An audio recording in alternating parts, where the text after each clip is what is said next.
महाराष्ट्र के गवर्नर श्रीमान रमेश बैस जी, मुख्यमंत्री श्रीमान एकनाथ शिंदे जी,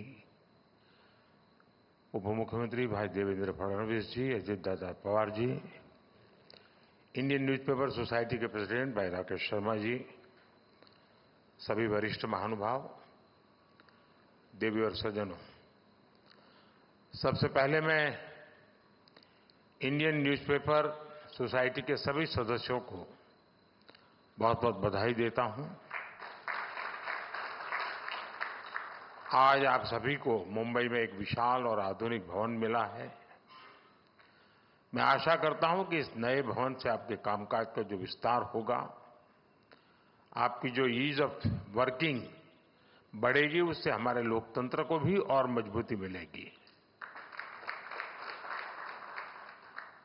इंडियन न्यूज़पेपर सोसाइटी तो आजादी के पहले से अस्तित्व में आने वाली संस्थाओं में से एक है और इसलिए आप सबने देश की यात्रा के हर उतार चढ़ाव को भी बहुत बारीकी से देखा है, उसे जिया भी है और जन सामान्य को बताया भी है। इसलिए एक संगठन के रूप में आपका काम जितना प्रभावी बनेगा, देश को उसका उतना ही ज्यादा लाभ मिलेगा। साथियों, मीडिया केवल देश के हालातों का मुख्य दर्शक भर नहीं होता। मीडिया के आप सभी लोग हालातों को बदलने में, देश को दिशा देने में एक अहम रोल निभाते हैं। आज भारत एक ऐसे कालखंड में है जब उसकी अगले 25 वर्षों की यात्रा बहुत अहम है। इन 25 वर्षों में भारत विकसित बने, इसके लिए पत्र पत्रिकाओं की भूमिका भी उतनी ही बड़ी है। ये मीडिया है जो देश के नागरिकों को जागरूक करता है। ये मीडिया है जो देश के नागरिकों को उनके अधिकार याद दिलाता रहता है और यही मीडिया है जो देश के लोगों को ये एहसास दिलाता है कि उनका सामर्थ्य क्या है। आप भी देख रहे हैं, जिस देश में नागरिकों में अपने सामर्थ्य को लेकर आत्मविश्वास आ जाता है, वो सफलता की नई ऊंचाई प्राप्त करने लगता है। भारत में भी आज यही हो रहा है। मैं एक छोटा सा उदाहरण देता हूं आपको। एक समय था जब कुछ नेता खुलेआम कहते थे कि डिजिटल ट्रांजैक्शन भारत के लोगों के बस की बात नहीं है।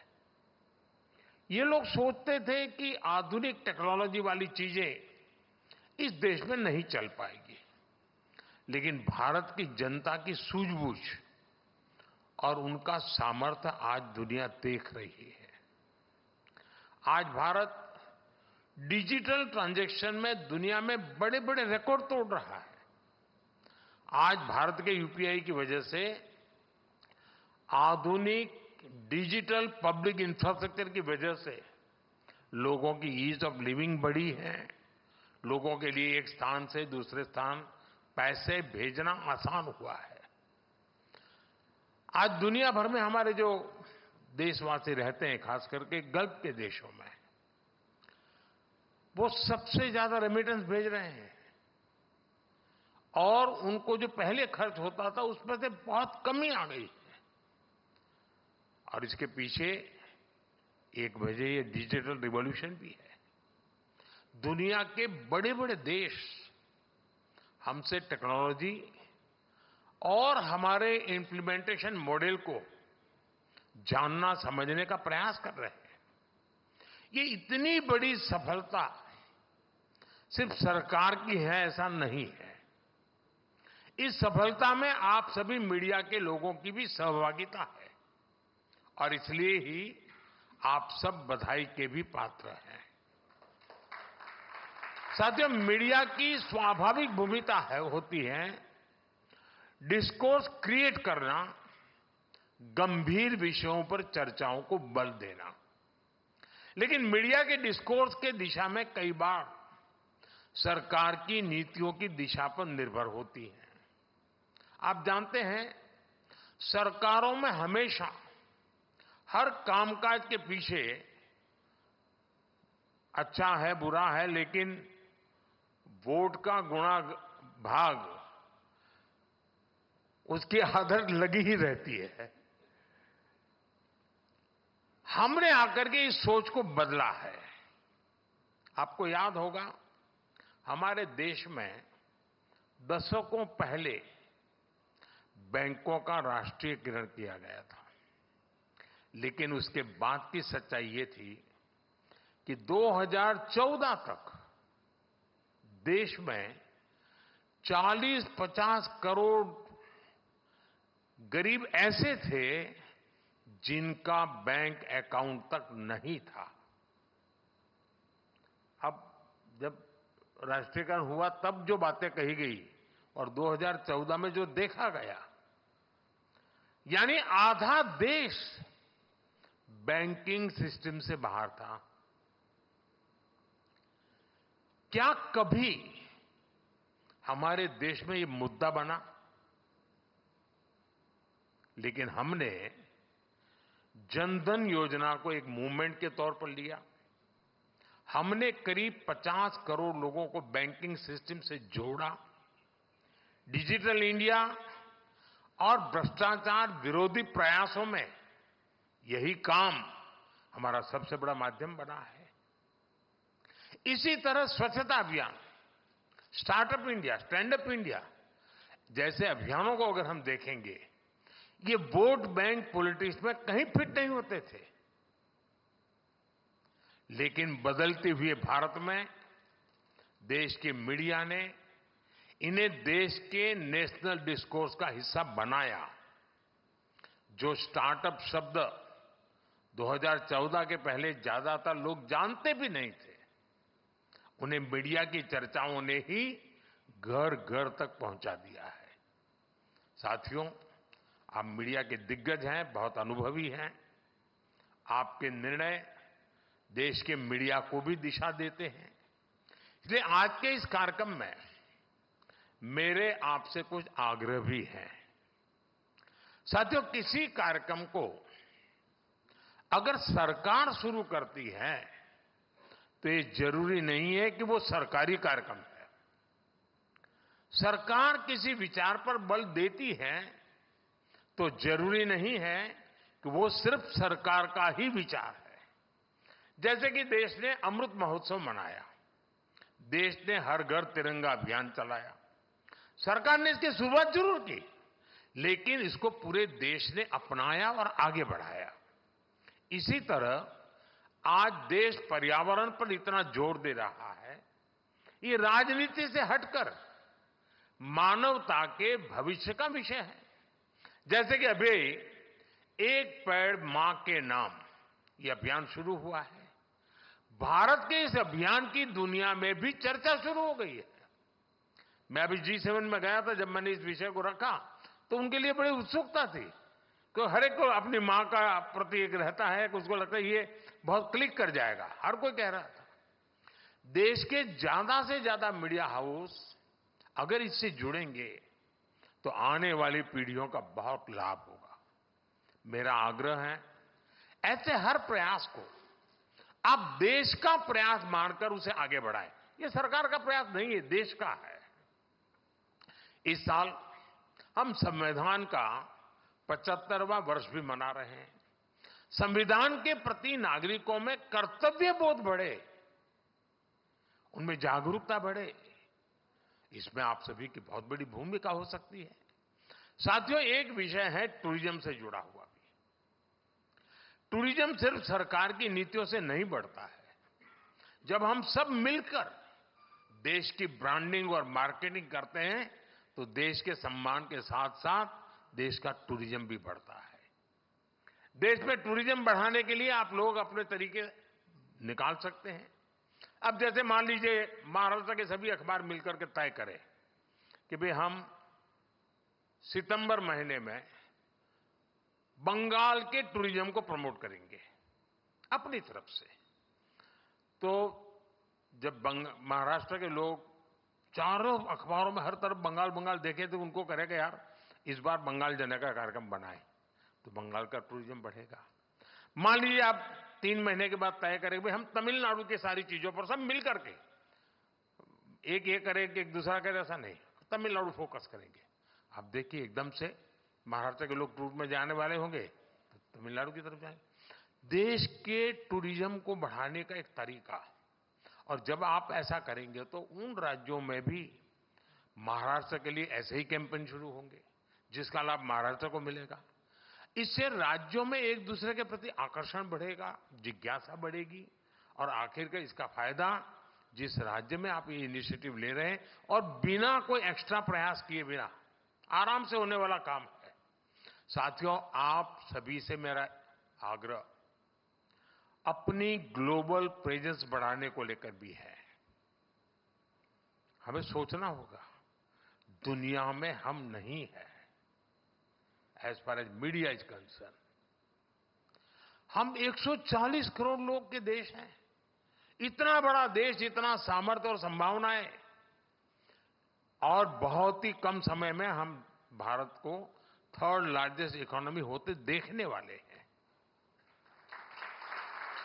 अगर भारत की सफलताएं दुनिया के कोने कोने तक पहुंचाने का दायित्व भी आप बहुत बखूबी निभा सकते हैं।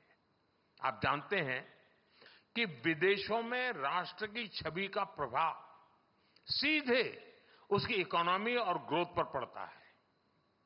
आज आप देखिए विदेशों में भारतीय मूल के लोगों का कद बढ़ा है, विश्वसनीयता बढ़ी है, सम्मान बढ़ा है, क्योंकि विश्व में भारत की साख बढ़ी है। भारत भी वैश्विक प्रगति में कहीं ज्यादा योगदान दे पा रहा है। हमारा मीडिया इस दृष्टिकोण से जितना काम करेगा देश को उतना ही फायदा होगा।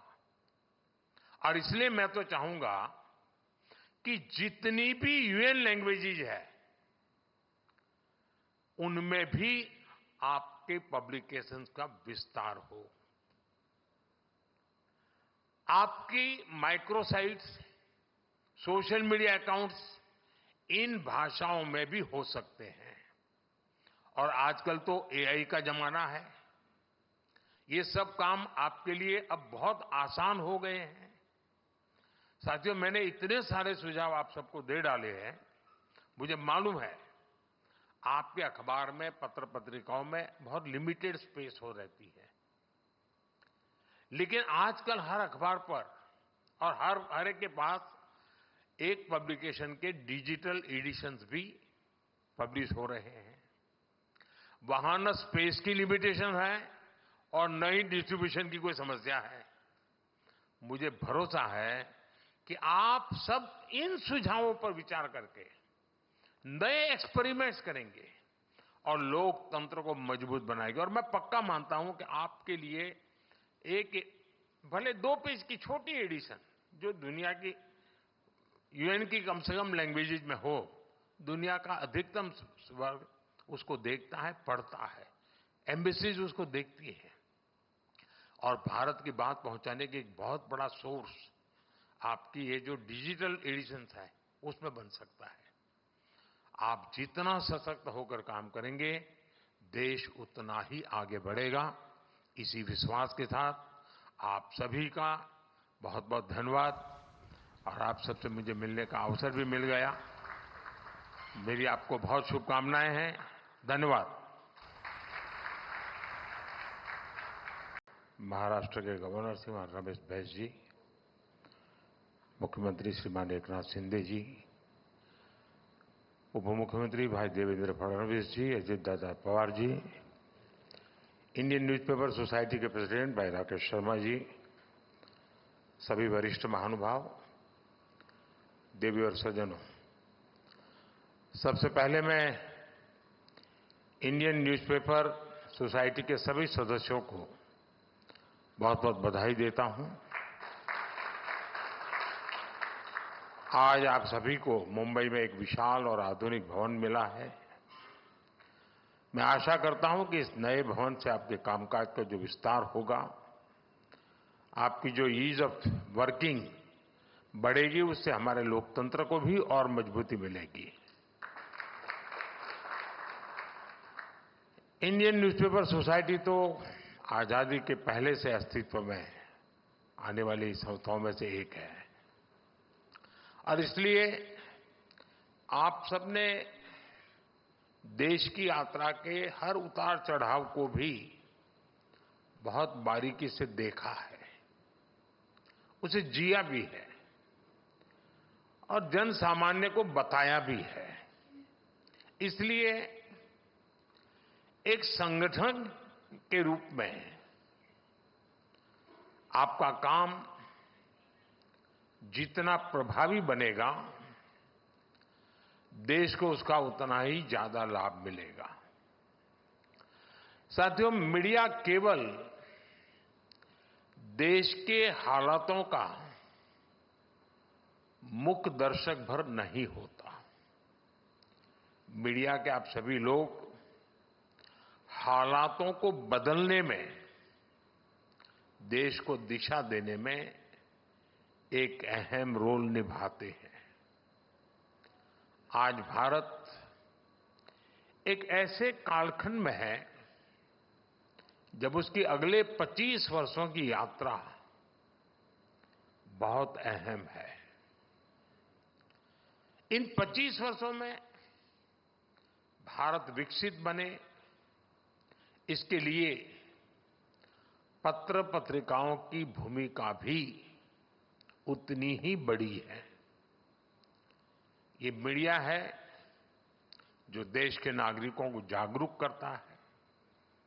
ये मीडिया है जो देश के नागरिकों को उनके अधिकार याद दिलाता रहता है और यही मीडिया है जो देश के लोगों को ये एहसास दिलाता है कि उनका सामर्थ्य क्या है। आप भी देख रहे हैं, जिस देश में नागरिकों में अपने सामर्थ्य को लेकर आत्मविश्वास आ जाता है, वो सफलता की नई ऊंचाई प्राप्त करने लगता है।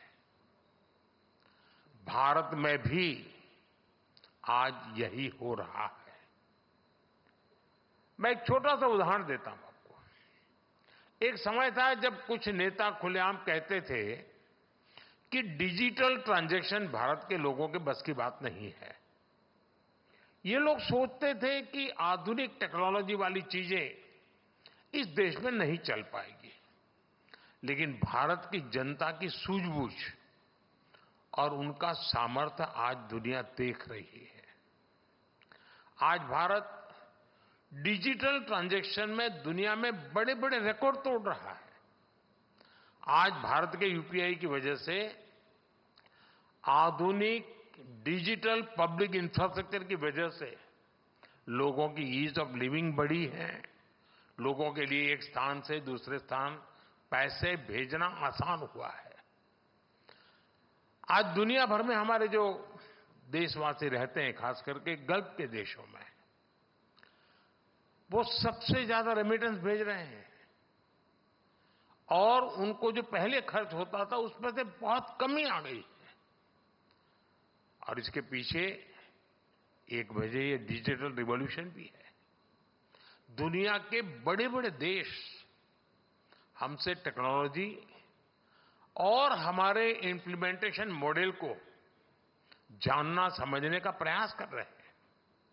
ये इतनी बड़ी सफलता सिर्फ सरकार की है ऐसा नहीं है।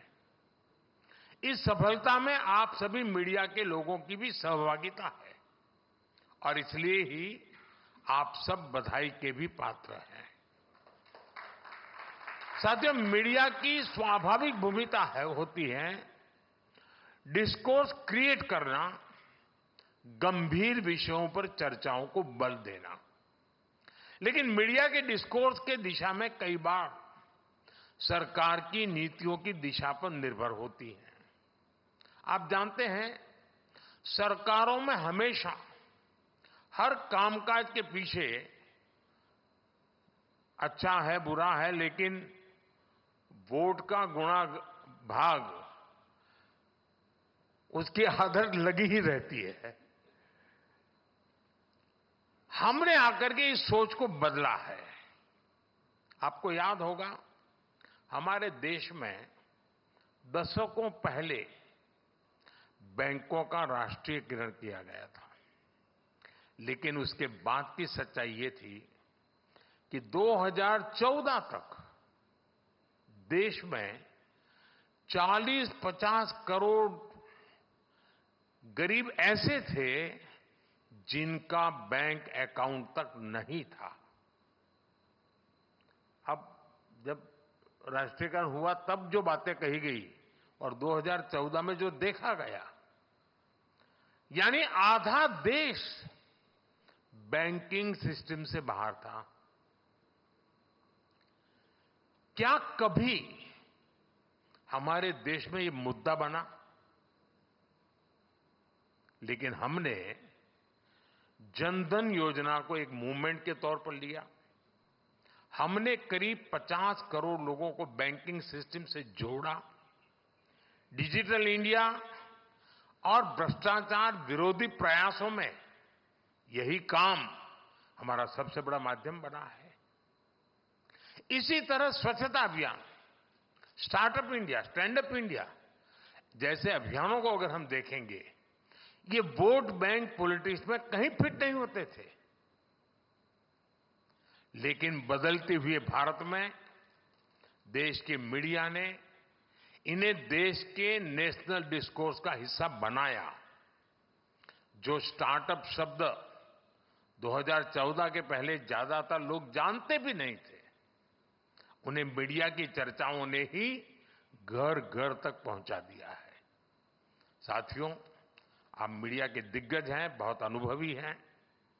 आपके निर्णय देश के मीडिया को भी दिशा देते हैं।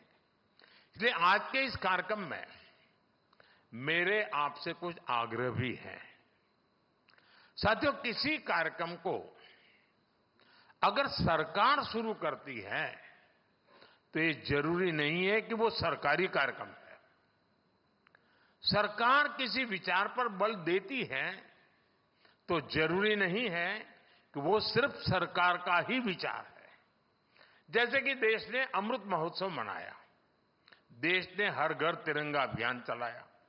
सरकार ने इसकी शुरुआत जरूर की, लेकिन इसको पूरे देश ने अपनाया और आगे बढ़ाया।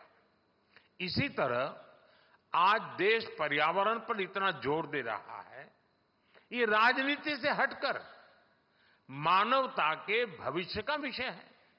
जैसे कि अभी एक पेड़ मां के नाम ये अभियान शुरू हुआ है। भारत के इस अभियान की दुनिया में भी चर्चा शुरू हो गई है।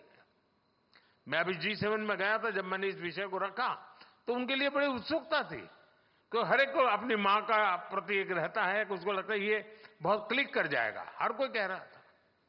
देश के ज्यादा से ज्यादा मीडिया हाउस अगर इससे जुड़ेंगे तो आने वाली पीढ़ियों का बहुत लाभ होगा। मेरा आग्रह है, ऐसे हर प्रयास को आप देश का प्रयास मानकर उसे आगे बढ़ाएं। ये सरकार का प्रयास नहीं है, देश का है। इस साल हम संविधान का 75वां वर्ष भी मना रहे हैं। संविधान के प्रति नागरिकों में कर्तव्य बोध बढ़े, उनमें जागरूकता बढ़े, इसमें आप सभी की बहुत बड़ी भूमिका हो सकती है। साथियों, एक विषय है टूरिज्म से जुड़ा हुआ भी। टूरिज्म सिर्फ सरकार की नीतियों से नहीं बढ़ता है। जब हम सब मिलकर देश की ब्रांडिंग और मार्केटिंग करते हैं तो देश के सम्मान के साथ साथ देश का टूरिज्म भी बढ़ता है। देश में टूरिज्म बढ़ाने के लिए आप लोग अपने तरीके निकाल सकते हैं। अब जैसे मान लीजिए महाराष्ट्र के सभी अखबार मिलकर के तय करें कि भाई हम सितंबर महीने में बंगाल के टूरिज्म को प्रमोट करेंगे अपनी तरफ से। तो जब महाराष्ट्र के लोग चारों अखबारों में हर तरफ बंगाल बंगाल देखे तो उनको करेगा यार इस बार बंगाल जाने का कार्यक्रम बनाए, तो बंगाल का टूरिज्म बढ़ेगा। मान लीजिए आप 3 महीने के बाद तय करेंगे भाई हम तमिलनाडु के सारी चीजों पर सब मिल करके, एक ये करे कि एक दूसरा करे, ऐसा नहीं, तमिलनाडु फोकस करेंगे। आप देखिए एकदम से महाराष्ट्र के लोग टूर में जाने वाले होंगे तो तमिलनाडु की तरफ जाएंगे। देश के टूरिज्म को बढ़ाने का एक तरीका, और जब आप ऐसा करेंगे तो उन राज्यों में भी महाराष्ट्र के लिए ऐसे ही कैंपेन शुरू होंगे जिसका लाभ महाराष्ट्र को मिलेगा। इससे राज्यों में एक दूसरे के प्रति आकर्षण बढ़ेगा, जिज्ञासा बढ़ेगी, और आखिर का इसका फायदा जिस राज्य में आप ये इनिशिएटिव ले रहे हैं और बिना कोई एक्स्ट्रा प्रयास किए बिना आराम से होने वाला काम है। साथियों, आप सभी से मेरा आग्रह अपनी ग्लोबल प्रेजेंस बढ़ाने को लेकर भी है। हमें सोचना होगा दुनिया में हम नहीं है as far as media is concern. हम 140 करोड़ लोग के देश हैं। इतना बड़ा देश, इतना सामर्थ्य और संभावनाएं, और बहुत ही कम समय में हम भारत को 3rd लार्जेस्ट इकोनॉमी होते देखने वाले हैं। अगर भारत की सफलताएं दुनिया के कोने कोने तक पहुंचाने का दायित्व भी आप बहुत बखूबी निभा सकते हैं। आप जानते हैं कि विदेशों में राष्ट्र की छवि का प्रभाव सीधे उसकी इकोनॉमी और ग्रोथ पर पड़ता है। आज आप देखिए विदेशों में भारतीय मूल के लोगों का कद बढ़ा है, विश्वसनीयता बढ़ी है, सम्मान बढ़ा है, क्योंकि विश्व में भारत की साख बढ़ी है। भारत भी वैश्विक प्रगति में कहीं ज्यादा योगदान दे पा रहा है। हमारा मीडिया इस दृष्टिकोण से जितना काम करेगा देश को उतना ही फायदा होगा। और इसलिए मैं तो चाहूंगा कि जितनी भी यूएन लैंग्वेजेज है उनमें भी आपके पब्लिकेशंस का विस्तार हो। आपकी microsites, social media accounts in भाषाओं में भी हो सकते हैं। और आजकल तो एआई का जमाना है, ये सब काम आपके लिए अब बहुत आसान हो गए हैं। साथियों, मैंने इतने सारे सुझाव आप सबको दे डाले हैं, मुझे मालूम है आपके अखबार में, पत्र पत्रिकाओं में बहुत लिमिटेड स्पेस हो रहती है, लेकिन आजकल हर अखबार पर और हर एक के पास एक पब्लिकेशन के डिजिटल एडिशंस भी पब्लिश हो रहे हैं। वहां न स्पेस की लिमिटेशन है और न ही डिस्ट्रीब्यूशन की कोई समस्या है। मुझे भरोसा है कि आप सब इन सुझावों पर विचार करके नए एक्सपेरिमेंट्स करेंगे और लोकतंत्र को मजबूत बनाएंगे। और मैं पक्का मानता हूं कि आपके लिए एक भले 2 पेज की छोटी एडिशन जो दुनिया की यूएन की कम से कम लैंग्वेजेज में हो, दुनिया का अधिकतम वर्ग उसको देखता है, पढ़ता है, एम्बेसीज उसको देखती है, और भारत की बात पहुंचाने की एक बहुत बड़ा सोर्स आपकी ये जो डिजिटल एडिशंस है उसमें बन सकता है। आप जितना सशक्त होकर काम करेंगे देश उतना ही आगे बढ़ेगा। इसी विश्वास के साथ आप सभी का बहुत बहुत धन्यवाद। और आप सबसे मुझे मिलने का अवसर भी मिल गया। मेरी आपको बहुत शुभकामनाएं हैं। धन्यवाद। महाराष्ट्र के गवर्नर श्रीमान रमेश बैस जी, मुख्यमंत्री श्रीमान एकनाथ शिंदे जी, उप मुख्यमंत्री भाई देवेंद्र फडणवीस जी, Ajit Dada Pawar ji, Indian newspaper society के प्रेसिडेंट भाई राकेश शर्मा जी, सभी वरिष्ठ महानुभाव, देवी और सज्जनों, सबसे पहले मैं इंडियन न्यूज़पेपर सोसाइटी के सभी सदस्यों को बहुत बहुत बधाई देता हूं। आज आप सभी को मुंबई में एक विशाल और आधुनिक भवन मिला है। मैं आशा करता हूं कि इस नए भवन से आपके कामकाज का जो विस्तार होगा, आपकी जो ईज ऑफ वर्किंग बढ़ेगी, उससे हमारे लोकतंत्र को भी और मजबूती मिलेगी।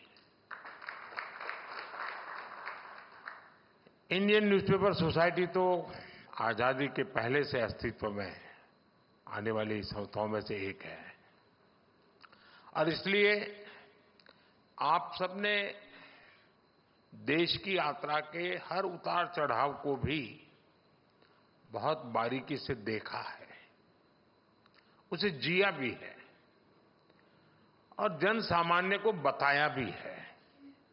इसलिए एक संगठन के रूप में आपका काम जितना प्रभावी बनेगा, देश को उसका उतना ही ज्यादा लाभ मिलेगा। साथियों, मीडिया केवल देश के हालातों का मुख दर्शक भर नहीं होता। मीडिया के आप सभी लोग हालातों को बदलने में, देश को दिशा देने में एक अहम रोल निभाते हैं। आज भारत एक ऐसे कालखंड में है जब उसकी अगले 25 वर्षों की यात्रा बहुत अहम है।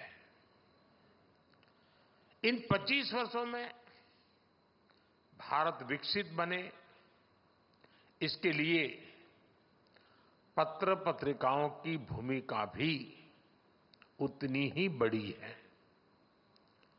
ये मीडिया है जो देश के नागरिकों को जागरूक करता है।